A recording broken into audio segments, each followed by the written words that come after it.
తెలంగాణ జాగృతి అనుబంధ సంస్థగా United Phule front పనిచేస్తుందని ఎమ్మెల్సీ కల్వకుంట్ల కవిత ప్రకటించారు.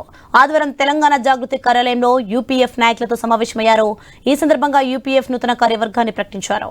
యూపీఎఫ్ కన్వీనర్ గా బొల్లా శివశంకర్, కోఆర్డినేటర్ గా అలకుంట హరి, అడ్వైజర్ గా గట్టు రామచంద్రరావు మరో 50 మందిని కో కన్వీనర్ గా నియమించారు.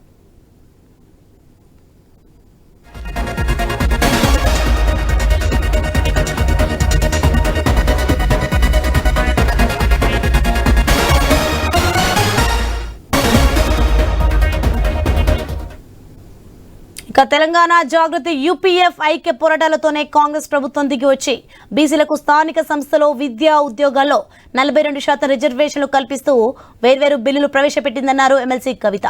అనేక పోరాటాలతో సాధించుకున్న బీసీ రిజర్వేషన్లు అమల్లోకి తెచ్చే వరకు తెలంగాణ జాగృతి యూపీఎఫ్ ఉద్యమాలను కొనసాగిస్తామన్నారు.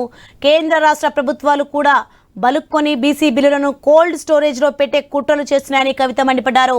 త్వరలోనే బీసీ బిల్లులు సాకారమయ్యేందుకు కార్యాచరణ ప్రకటిస్తామన్నారు ఎమ్మెల్సీ కవిత.